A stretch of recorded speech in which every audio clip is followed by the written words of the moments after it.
Welcome, everybody, to Hope for the Agora, a podcast that is focused on mental health, but especially in the area of faith and mental health, the church, and how the church can better support people who are struggling, and realize that as we develop community together and are educated and have better understanding of the journey of mental health that we are all on, we can better support one another within community. So that's what we're about, and addressing the stigma of mental health in the church. So we offer resources and education.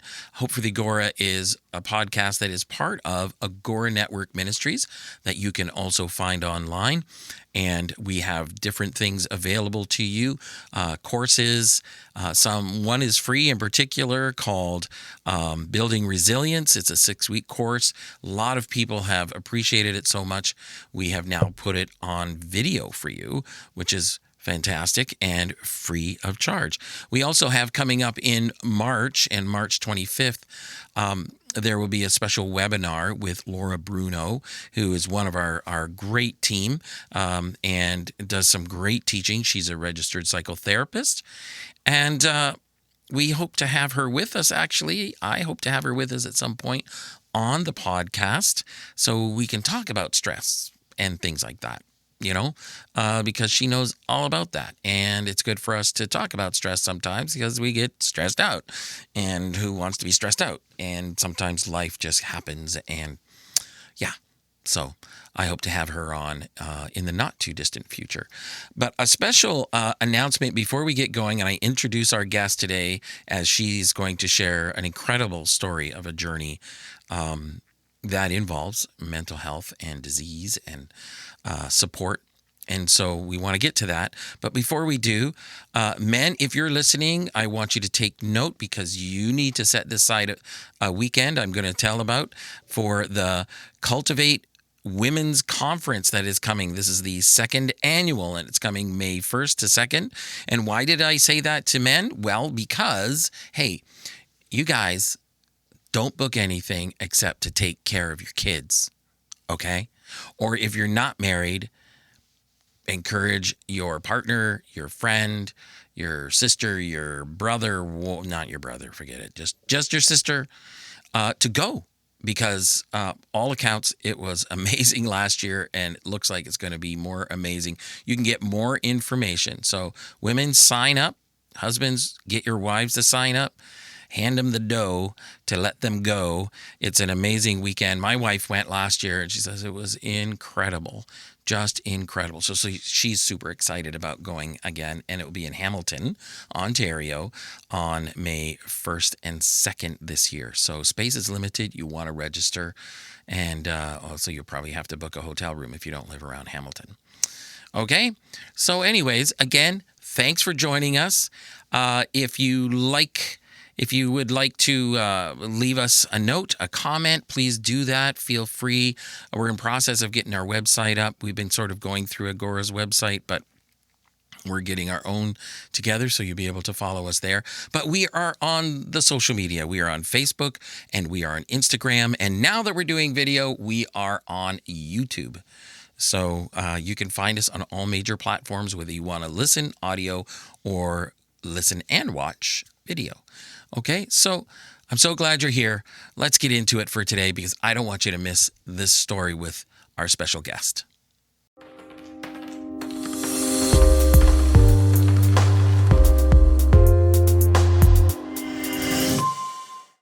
All right, so we are here with a very special person. I'm excited that she gets to share her story here on Hope for the Agora. And just a little bit about our guest today, Shelly Calcagno.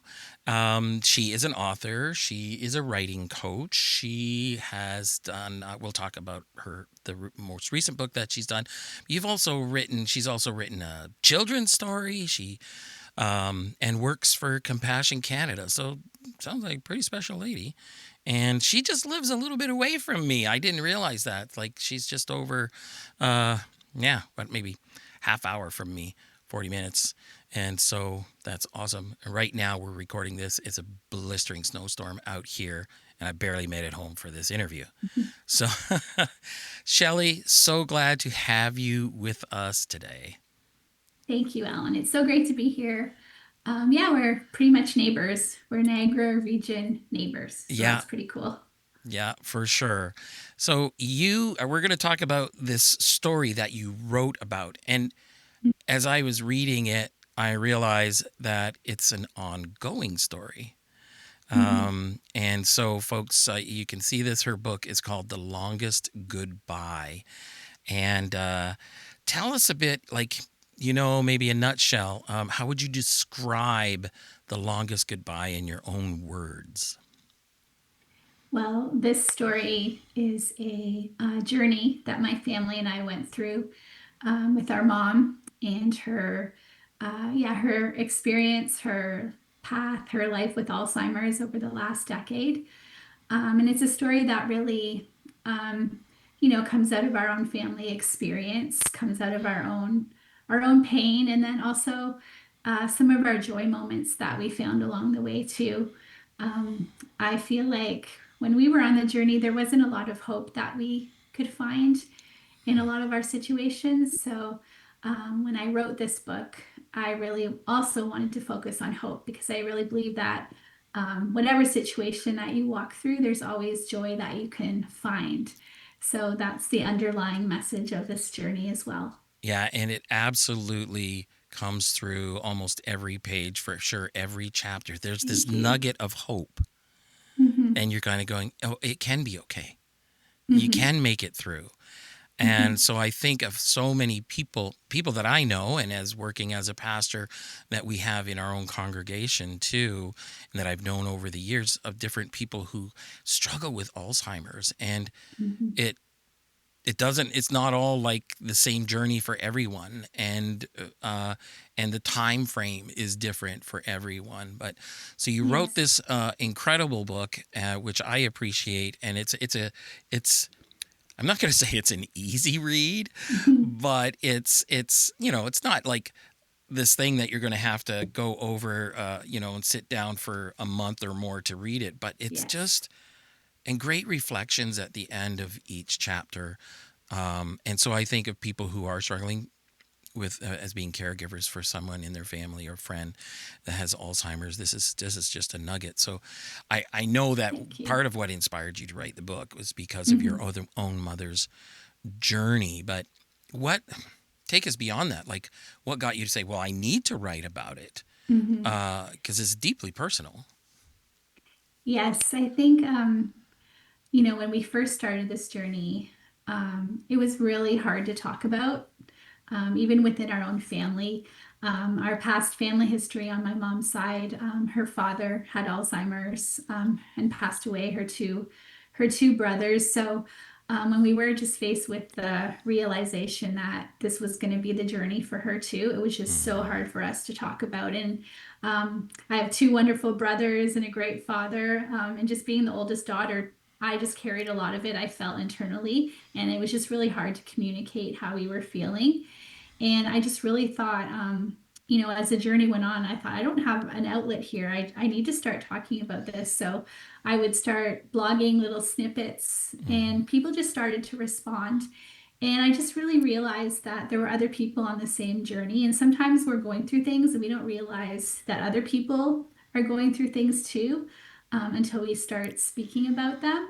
And I just really thought that maybe my journey could help other people know that they're not alone and know that there's hope and that, it's going to be difficult, but it's also going to be okay. So I just wanted to offer a hope-filled resource to people that they could turn to when they just needed some encouragement and Right. just knowing that they weren't on the journey alone. What kind of feedback have you gotten from people who are on the journey? I've gotten some great feedback. It's interesting. Some people, and I was like this too, when I was, in the middle of it, I found it really hard to read stories about Alzheimer's, or it just felt too raw and too difficult. So, I do have people who reach out and they're like, we want to read your book, but we just can't right now. Mm-hmm. It's too much for us because we're just facing it. And I totally understand that.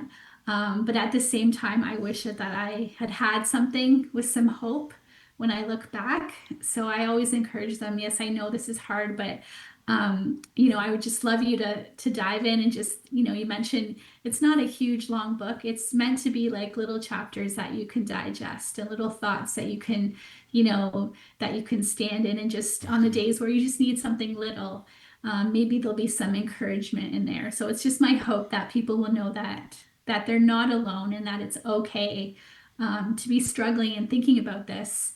And there's a resource that can help you too on your Yeah. path. I like what you said that, it's little snippets. Hmm. And yet those little snippets make me turn the page to say, okay, what else? What next? So in Hmm. that respect, that's really awesome. But you're right. I can see where there's a chapter here and there that as you go through it, like you might not want to sit down and read it like you would a regular book, but from time to time say, Yes. I just need to pick this up. I just Hmm. feel maybe there's something else she's saying that will really help me in this moment. And then maybe you don't pick it up for another week. Yeah. But you're like you said, you're kind of soaking in that particular encouraging word from that particular chapter at the time you needed it. Yes. Yes. Yeah. That's definitely my hope. Yeah, because there's just so many moments that can just, sometimes things are overwhelming when you look at the very big picture of what's happening.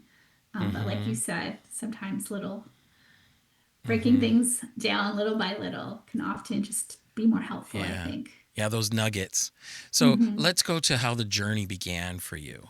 Hmm. Um, you know, you walk readers through that, first moment that you Hmm. sensed something was wrong. Can you share what that was like and how it impacted you then?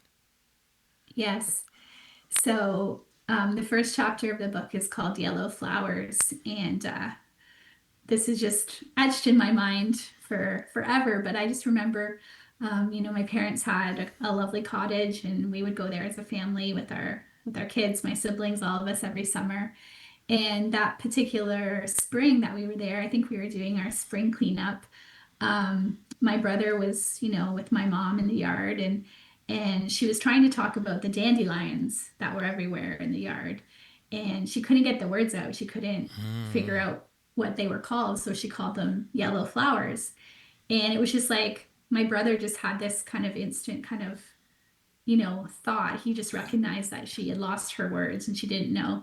And it was just kind of the first moment, I think, that we realized, that something might be off. And then from there, it progressed to more things, being forgetful, not knowing how to use the debit machine at the store, or not knowing, where her car was. So mm, as many journeys like this, it starts off with really small things, and it's hard because you almost don't want to accept those small things because you're still hopeful that it's not going to turn into bigger things. right. But in our journey, that small thing was the start of her bigger Alzheimer's journey. Okay.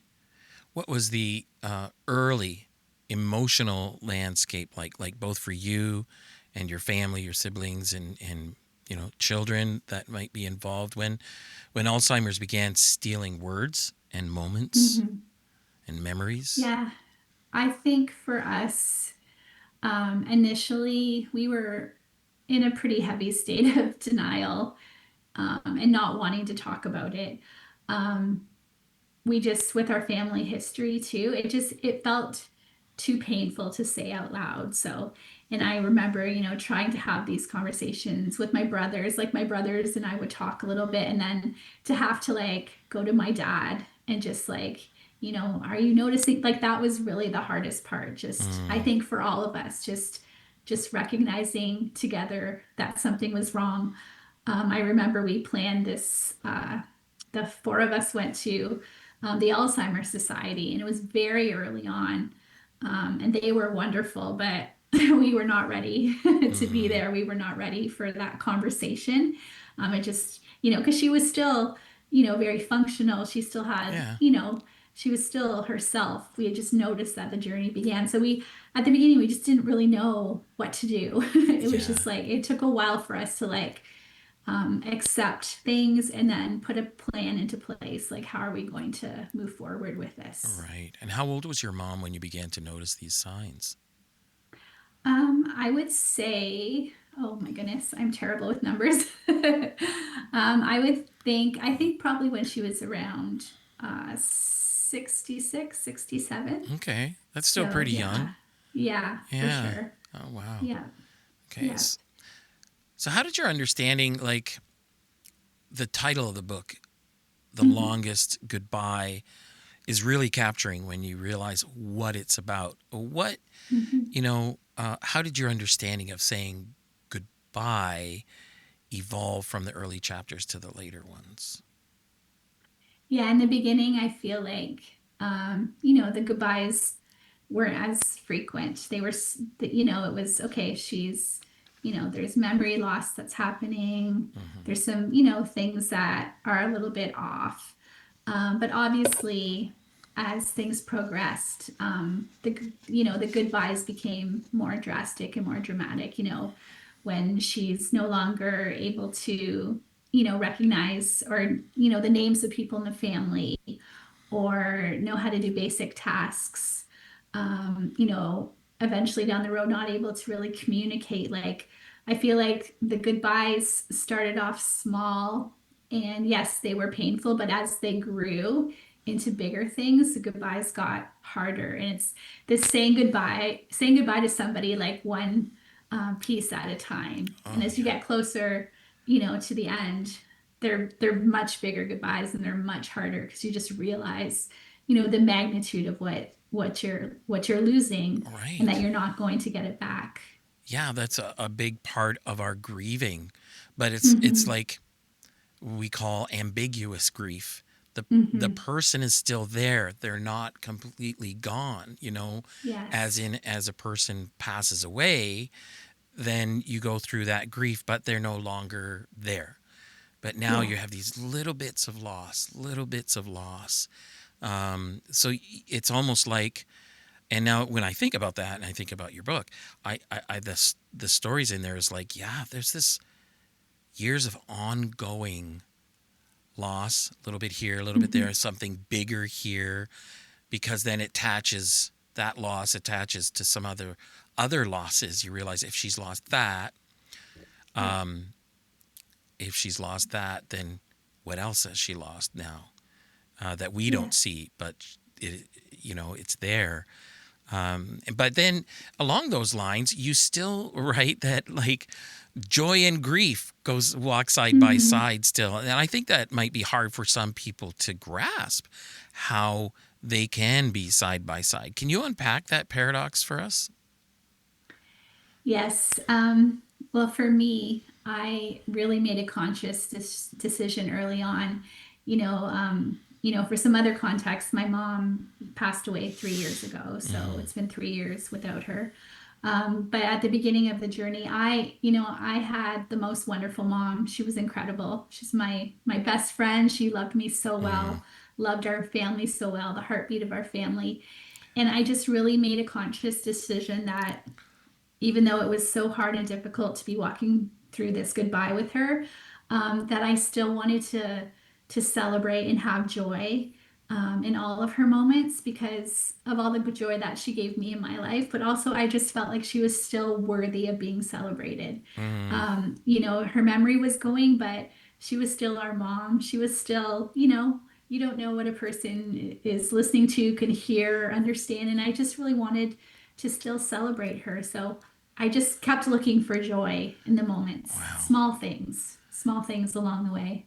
That's not always easy to do. No. It's so easy for us to focus on the stuff that's painful and that we Yeah. wish wasn't happening, and that Yeah. is a real testament to your journey in faith Hmm. as well, right? I mean, Yeah. what was talking along the faith lines of things, we talk about God's grace, we talk about Yeah. moments of grace that happen when we least expect them, right? Hmm. But what was a moment of unexpected grace or beauty that surprised you during this journey? Maybe there's more than one, but if one that stands out, perhaps.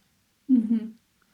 I think just, I really believe, that we walk through different seasons in our lives. Ecclesiastes 3 talks about, there's a time, a season for everything in our life. Mm-hmm. And I think how we walk through that's really significant. If we lived and parked ourselves in the hardest days, how would we get up and face the next day? And it's not realistic to think that, everything is going to be perfect and sunshine and roses all the time. So like there's this middle space that we just need to live in, that we need to like, balance through. I call it the glorious mess of life because joy, grief, and pain are always often connected. Right. So, I would go and see my mom and, sometimes I would leave and cry my, eyes out the whole way home, but I had just been with her and, she would make comments like, you're so good. Like that's one thing she said to Mm. us for a long time. You're so good. And she couldn't really say anything else, but she could say that. And I know what she was trying to say. I love you. I appreciate you. I know Oh, that you're here. For a while with my brothers and I, she would, if we were sitting beside her holding her hand, she would just, she would pat us and she would say, you and me, you and me. And those moments were like so special because like our presence, we knew she recognized our presence. And yeah. so we found so much peace and comfort in that, just her knowing that we were still there. And I just think moments like that until the very end, just like that gift of presence, like, for me, being with her in her presence, even though she wasn't the same mom that I always knew growing up, in many ways, but she was still my mom and she Right. was still there and I was still there with her. And, it was just such a gift to me that I could sit beside her, that I could hold her hand, that I could play music to her, that I could, help her eat. Like all of those things were just such a gift in pain. So it's like it Oh, was okay. hard. I'm not saying it Yeah, was easy at all, but absolutely. I just tried to look for those moments that I could hold on to like that. Oh, wow. Those are gifts. Those are gifts of Hmm. grace. Yeah. Yeah. And along those lines, as you reflect too, how did your relationship with your mother change? Not just fade. I don't mean fade. I mean, how did it change as memories slipped away? That has to be hard when it's like Hmm. you don't remember that anymore. You don't, or you Yeah. don't remember me, or you don't remember this particular wonderful thing we all shared. So, Yeah. how did that relationship with your mom change? Yeah, that was probably the hardest part because as I said, she's such an incredible mom. So many incredible memories throughout her life. And I feel like, there was this, kind of shift, from me being, daughter to now I'm almost, I'm a caregiver as well now. So Mm-hmm. it's my opportunity and my time, to start taking care of you. So I think, when you're walking a journey like that, there's that shift that happens. And I think it happens, not just in Alzheimer's and many other scenarios too, as people we love are aging. And yeah, it changes the dynamic. So yeah, it's an interesting thing to walk through. Mm-hmm. Still loving, still respecting, but realizing now, okay, our roles have shifted a little bit, Mm-hmm. And for me, I felt like, this is also just an honor I have too, to care for my mom and to love on her the way that she's loved on me and the way that, I want to keep doing that too. So Wow, that's beautiful. That's another way to honor your mom. We talk about mhm. honoring our parents, Yeah. and that is one of the ways that as they need us, that we Mhm. can be there as well. And in some ways, I understand that too because my father-in-law has gotten up there. He's still fairly able to do a lot of things, but suddenly he's realizing there are a lot of things he needs help with, and we're just happy to be there Mhm. to do that. But I can imagine the moments where you're like, wow, this has shifted. This has shifted Yeah. significantly, Yes. not just in bits and pieces. Like suddenly I am the caregiver or we are the caregivers. Yes. And I'm Yeah. sure along the way, I mean, well, I know along the way there's always the challenge of our faith and God, what's happening here? And did you wrestle with those questions of faith or purpose or meaning while caregiving and how did you work through those? Well, my faith has always been central in my life. So of course there's questions. Even now, sometimes, I'll say, 3 years after, I'll just say to myself, I feel like it's not fair that I don't have my mom, you Yeah, know? yeah. So it's not anger. It's more like still grieving and I wish I had my mom. But I also just have always trusted in God's plan and God's purposes. And, I feel like if I didn't have that to lean on, if I didn't have his strength, to pull me through this situation, then, Right. I would be way more lost than I have felt. So I'm just Hmm. grateful for that. And I think there's always questions, when we go through challenging situations and hard times. And, my answer is always, I trust God. I trust his plans, for my life. I trust his plans for, the people around me that I love. So those are the things that I lean into, and just, the hope that comes from, having a relationship with Jesus. And, knowing my mom too had such a strong faith. I have her Bible, and Oh, wow. That's, I love it. Sometimes I'll just flip through it if I, want to feel close to her. And she just wrote in the margins of her Bible so often. So, there's sometimes I'll open her Bible, and I'll just, see some of the words she wrote. And it's just such a gift to my heart. And I'm yeah, just so, I'm so grateful she had that relationship with Jesus too, that she leaned on her whole life. yeah. That also gave me a lot of strength. That's encouraging. That's encouraging. Good, really good word there for encouraging for people. And along those lines, too, I think of more of the practical comfort, insight. I thought maybe we'd touch on some of that, too, Mhm. because we have people who are watching, listening, who are just stepping into caregiving. And you touched a little bit Yeah. on some things, but earlier. But I just think of what practical advice would you give them from your heart? Yeah. I think it's really important in our situation too, just to clarify as well. Like my father was, my mom's primary caregiver, Hmm. and he was incredible. He just he cared for my mom and their home as long as he could. Mm, He was just, did such an incredible job. But I think too, it's so important if you're in this journey to reach out and get support early. There's so many great organizations. The Alzheimer's Society was, so wonderful to us. And, you can have someone come in early and do an assessment, and see where you are. And they kind of then follow you along your journey. And they know, if you feel like you start needing some personal support, hmm. worker, Yeah. support, they help facilitate that.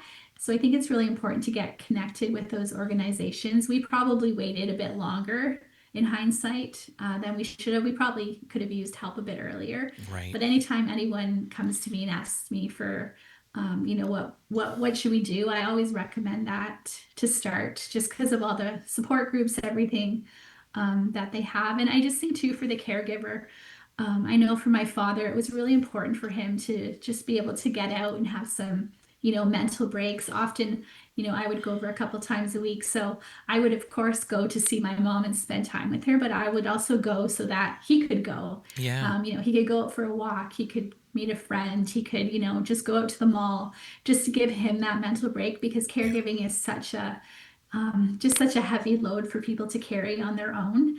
So I think, if you can get support that way too, and just have, just have resources available to you so that you could take care of yourself, is really important. Right.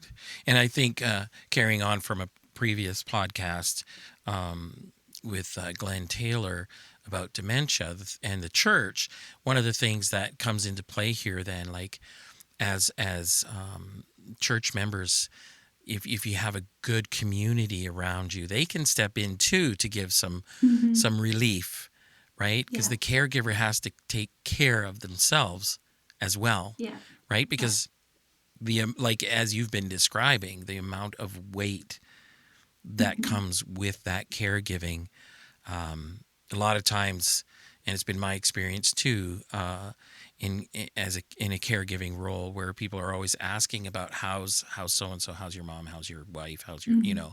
and they're not necessarily asking how are you doing, but you're standing there going, yeah, yeah, yeah. I'm like, I need a break right now. I'm just really kind of I'm overwhelmed, and I could use a breather. So So important to have that community around you. If you got a wonderful Yeah. family, that's great. But to even have your faith community around you is so key. Yeah. Yeah. What are some of the everyday rhythms or habits that help you stay present even when you felt overwhelming? I did a lot of writing and journaling. I think that's really important for me, for my own mental health, and just expressing how I'm feeling that way. I also early on, I started seeing a counselor. That's good. I thought to myself, I know it's coming. I know it's ahead. I don't know exactly what it's going to look like. But I didn't want to be in the middle of a crisis and not able to cope, Yeah. and then decide that I need some help. So um, I probably, yeah, I went a bit earlier when I could kind of see, what the future was going to look like. And that really helped me too, just to have someone to talk to, someone just to, give me, these are things you can do just to take, a quick mental break. There's little mental breaks you can take.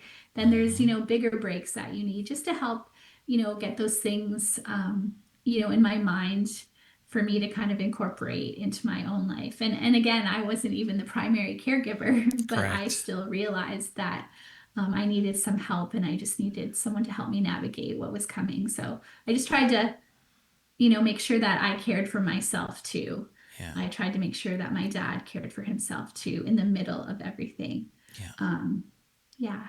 No, that's so healthy, and it's a good encouragement to the folks who might be listening or watching today. Toward the end of the book, when you look toward the end of the book, what is the message you?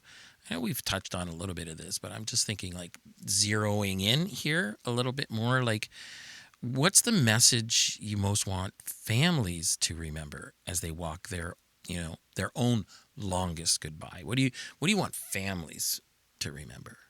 hmm Um, I think I want them to know that they can make the decision to just really lean on each other in these Hmm. times. And I also know that not all families are like my family, that, I had a supportive, healthy family. I know not all families are like that.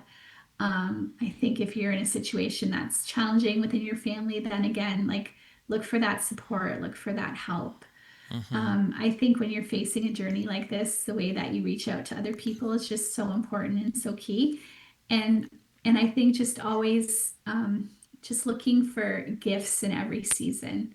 I think that's a big theme in my book too. I can even look look back to the last, day of my mom's life, probably the hardest day, definitely the hardest day of my life. And I can still see um, gifts in that day that I'm so Mm. grateful for that God gave me.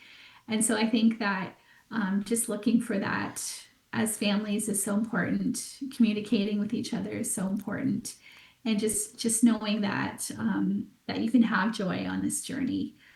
You can look for joy. That's one of my things I like to say, is Yeah.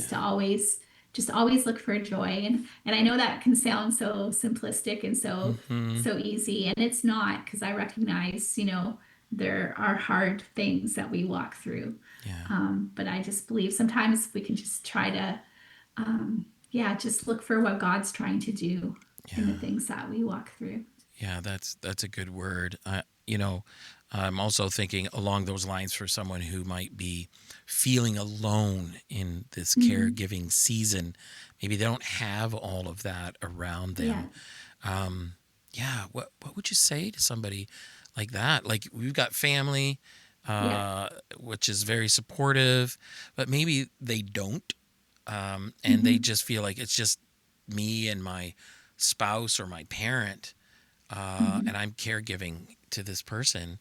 Um, yeah, what would you say to someone who's feeling very alone in that?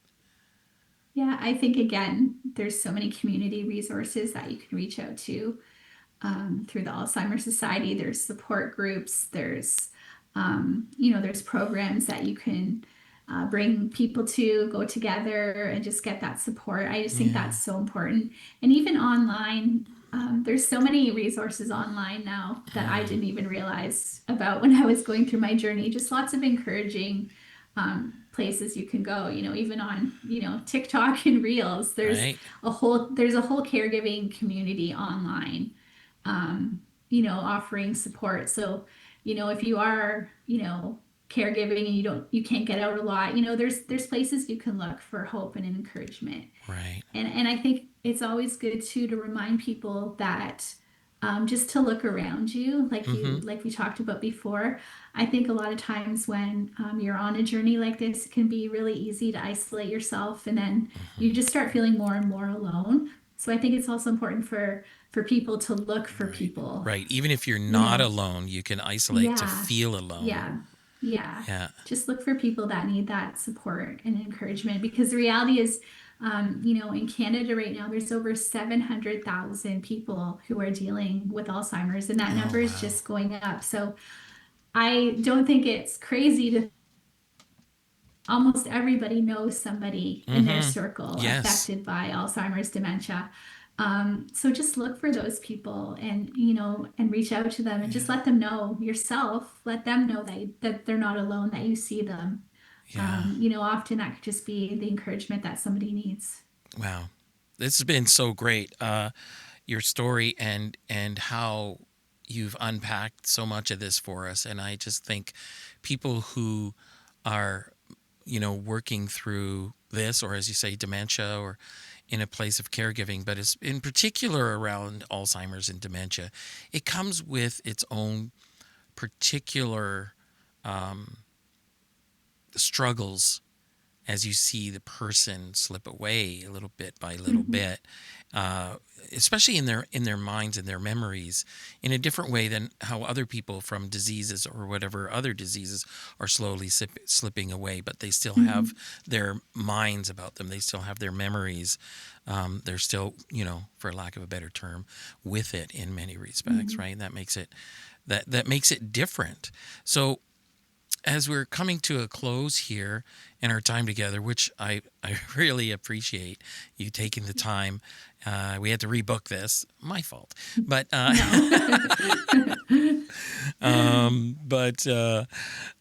if when you look back now, what lesson from this journey will stay with you forever? Oh, that's such a good question.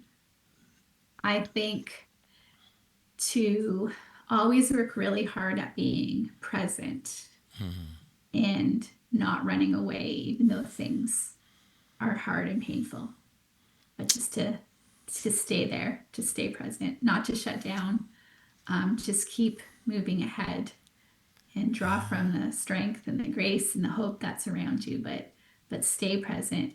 I remember that I made a decision that I did not want to look back and have any regrets during this journey. So I was going to love and face every day in a way that I knew I could look back and be like, I did everything that I could. I loved the best I could. I celebrated the best I could. I walked through pain the best I could. So that was always my goal, just to keep moving forward and not to have any regrets. Wow, that's wonderful. That is wonderful. And folks, that is just nestled in between each page of this book. Here it is.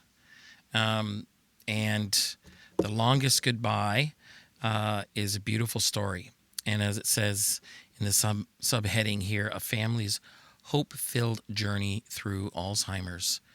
And you got a little thing here from Carrie Newhoff that says, comfort and hope to anyone going through a similar experience. Shelly Calcagno. And we have had this pleasure, and I just appreciate you coming on today and sharing your story with us, because it's filled with words of encouragement, even though it was very difficult. Mhm. Mm-hmm. Thank you. I really appreciate the invitation and that we got to make this work. And yeah, it's always my hope that I feel like, we all live a different story of our life. Mm-hmm. And if we can walk through our stories, whatever we face, and we use that to then help other people, especially when it's been difficult. I just think, I just think that's so powerful. Yeah. We can use our experiences for other people. That's true. And you still doing the podcast? You have two podcasts, or did it shift into one podcast, A Space for Grace? Yeah. I have one podcast. It's just me on the podcast. I'm not fancy like you talking to people. So the first season's a lot of just kind of reflective reading. The current season, I'm actually reading through my book because I just wanted to record it on my podcast. So it's taking me forever to do it. So I'm almost done though. So our time together today has inspired me. So awesome. I'm going to get back at it and finish it. So Go for it. Yeah, absolutely. Yeah. No, that's a great idea. So people can hear pieces at a time if they just listen to the podcast. And it is called A Space for Grace. Is that the one? Yes. All right. Correct. Yes. A Space for Grace podcast. We support each other in the podcast world. Yes. So is there anything else? Well, you're going to continue the podcast. You got any other projects or anything in mind coming up, or? I just recently created a caregiver journal, which is it's called the Hope-Filled Caregivers Journal. So that's available on Amazon, and it's kind of a companion to my book, just a place for people to jot down, their daily thoughts as they're going through the caregiving process. It's like a 5-minute journal format. So I'm excited about that. I just also released a children's book with my friend and pastor Matt Tapley for the Sarah Tapley Foundation, an incredible organization helping children and families going through critical illness. So that book's called Cybermaster and the Invisibility Cape. So Cybermaster and the Invisibility Cape. Ladies and gentlemen, that's it. Yeah. So that been a really special project. So. Oh, that's so great. Wow, that's neat that God has just moved you in that direction, inspired you that way. So we just want to give encouraging word for you on that. And we look forward to hearing more about it. And so all the information about your podcast, your website, we'll have it in the podcast notes so people can look you up and check out what's going on. But I know for a fact that there are people listening, watching today that are going to be so encouraged and inspired. And I'm praying, we can all pray for this to happen, is that the right person, right people will suddenly click upon this podcast or your podcast at that time and go, wow, God knew what I needed. Yeah. And so thank you. I love that. Yeah. Thank you so much. I so appreciate that, Alan. Absolutely. Well, you take care. And hopefully we'll see you again sometime. And maybe we'll have you on like with some of your other stuff. Or if you go, hey, Alan, I got this thing I got to talk about that I think will go great on your podcast, then just, send me a note. I'll do that. Thank you so much. All right. Welcome. Thanks for being on. Thanks. Wasn't that an incredible story with Shelly?